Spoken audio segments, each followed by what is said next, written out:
Welcome back to the panel. And I will admit defeat. I was absolutely 100% wrong on my prediction. And, you know, congratulations on winning your prediction. Of course, most of all, congratulations to East Disciples. I was not expecting those games to go the way they did. Especially not in that fashion either. No. But they were the better team. I mean, they really were. They definitely were the better team. Yeah. I do have to say that complexity, if we compare the complexity that we saw today to the complexity that we saw last week, didn't feel the same.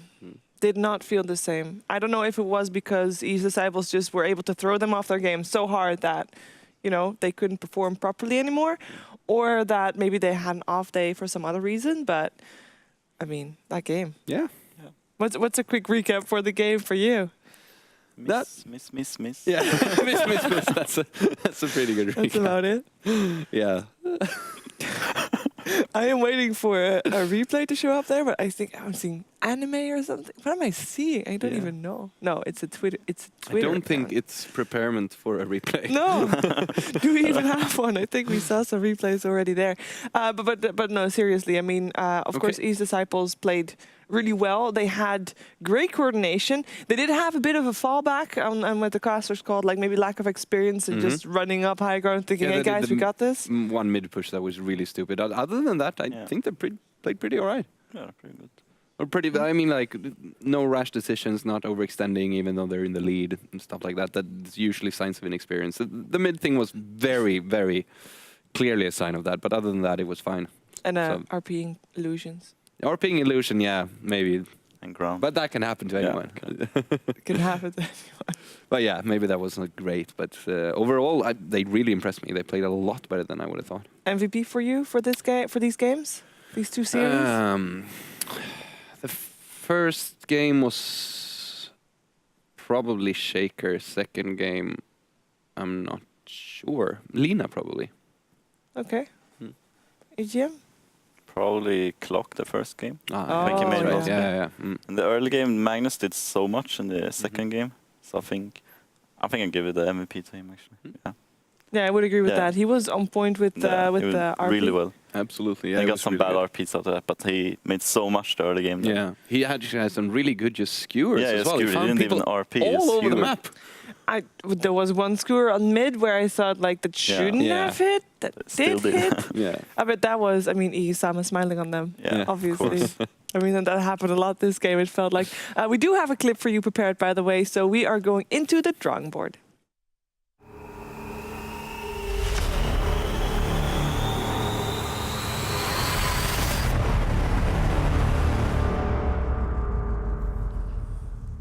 Okay, just as yesterday, we're all in for a surprise here in the last and final clip for today. So let's jump in and see what we got, shall we? Ooh, I see what we got. You do? I do.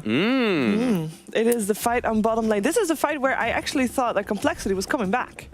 Yeah, exactly. This is, and you can see in the network there on the left side that the network is actually pretty good. Illusions. Yeah, RP illusion, Axe getting a pretty good call on the Lina. It's all getting the good starting signs here. Then the juggled, pretty good. I really like what East Disciples is doing here. You see that Teddy as well as the big blue bird, a big bad bird rather, are standing very far back and are just waiting for the right moment to position themselves properly, because they just give complexity no chance to initiate on them while Juggernaut is going for his ultimate. And I think that's like, I mean, that patient type of play is the play that you look for I mean, normally the young teams don't really have a lot of patience. Yeah. But this is that was very well coordinated. Yep. A lot of control. And we saw the Witch Doctor doing quite some work there, but far from enough. And yeah, East Disciple just outplaying them so hard in that fight. I mean, they even had no RP. Yeah, exactly. The RP. Still got demolished. 5-1. Yeah. And at some point for complexity, then they have, of course, the Witch Doctor, which is then kind of like one of their best base defense heroes, and then he gets picked up quite a few times. Obviously, he dies last year, but later on in this game, he dies once in his own jungle. He dies one on the lane. After picking up the Axe as well. So when he was there, like maybe not primary, but at least like secondary damage dealer or something like that. Yeah, definitely, and definitely also for control, just make sure that you make everybody space out, make that ultimate, the zoning ultimate, even if you can't get the damage in, perhaps. But Yeah, even if you miss. yeah. It happens. You never know. I do believe we have an interview with the winner. I can't hear production, but I'm just going to assume that there is a winner's interview. Let's see if I get something.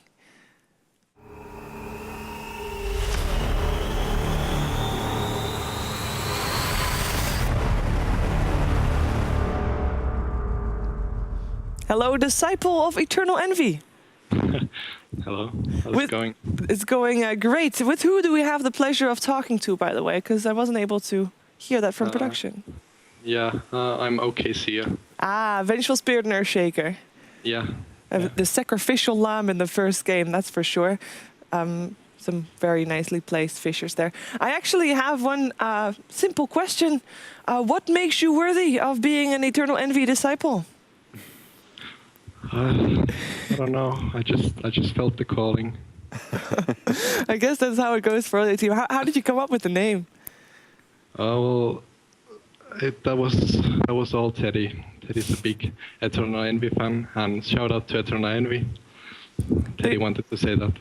Okay. Well, he did. Did you see it? He tweeted that indeed you won. So he was following your games. Yeah. Good. Do you also prepare the same way Envy does for matches? Yeah, of course. Heavy homework. And how is that? I mean, you just study everything. You just study everything. Everything, literally. Nice. How did you start getting your team going? Like, who started it? Was it an idea from one person, or like a couple of friends coming together, or? Oh, it's like me and Macro played together for quite some time, and then like the rest, I don't know. Teddy, we have been playing together, me, Macro, and Teddy, and Tolera came from somewhere I don't remember, and Bird is a friend of Tolera, and that's about it. And where are you guys from? Well, we're kind of mixed. I'm from Finland, then Tolera and Big Bad Bird are from US, and then Macro is from UK, and Teddy is from Germany. How do you find time to scrim, like with different time zones like that? I don't know. It just seems to work. Seems to work. We do like decent amount of scrims. I don't know. Maybe. I don't know. Just works. Can you tell us a bit how long you guys have been playing? Because you completely demolished them in the second early game. Like, I was very impressed. Oh, thank you. Well, me, Teddy, Macro, I'd say like a year, and then Tolera, I don't know, maybe 2 months. And with Bird, we've played like, I don't know, 2 weeks, 3 weeks. Oh, wow. That's impressive. That's a pretty short time thing, and making it to the quarterfinals of the main qualifier already. You are going to be facing up against basically unknown. Are they unknown to you? No. I know them. I've studied them. Preparation is going. I believe you're playing on Friday for your semifinals. I don't know. I haven't. I'll just take one day at a time. One day at a time. Well, the preparation is already there. Thank you for taking the time for doing this interview, and have a good evening still. And of course, good luck at your semifinals when the time comes. Yeah, thanks. You too. Thank you. Bye. Bye. See ya. See ya. I have to say, that was, of course, OKC from Team Eternal Envy's Disciples. And I mean, today, overall, it's been crazy. Overall, in the entire qualifiers, the entire first round of quarterfinals of this qualifier, 3 of the open qualifier teams beat the invited teams. Yeah. Who could have ever thought that? I was not expecting that. Nope. Yeah, the last one was quite obvious. I mean, we knew most people could see that coming. It was, if you were just looking, it was there. Well, we are, of course, after these matches, we can see an updated bracket to see what's coming up in the next few days, and of course to see what happened yesterday as well as today. And as we can see, indeed, Burning United versus Flipside. That is our first semi-finals that was decided yesterday, and those 2 teams will be playing tomorrow. Then on Friday, we're going to have the second semi-finals with the teams that qualified today, basically unknown, as well as Eternal Envy's Disciples will be playing in that. And then after that semi-final, semi-finals. The grand finals will be played also on that Friday. So a bit of a different schedule than last week, but I mean, it all fits. It's easy. It's good, and it gives maybe the two teams today a bit more time to prepare as well if they want to. I mean, if you're Eternal Envy's disciple, you're going to be studying hard to get to the finals there. But overall, I mean, what was your most favorite moment of today? It's probably going to be the miss moments aggregated together. Yeah. If I can choose all the miss moments as one. Yeah. So it was like the Medusa getting miss all of the hits, the Witch Doctor missing all of the hits, and then the Storm jumping in and missing all of the hits. And the all on the Shadow same. Fiend. Shadow Fiend? Yeah, the Shadow Fiend in the mid lane. Yeah. Also fate. We were just sitting there with was it Lina and Templar Assassin? Yeah.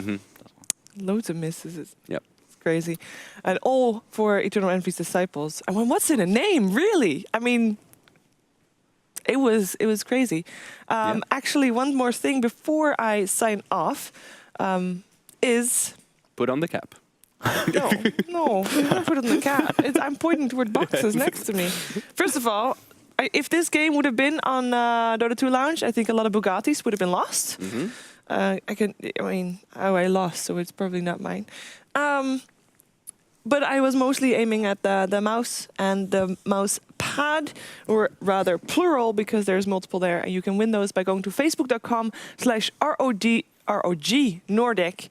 And then you can let us know what your favorite hero is of the week, or most important hero of the week, and of course tell us why you think that is, and maybe you get selected if your explanation is good enough or funny enough, or I don't know how that selection goes. That is all up to ASUS.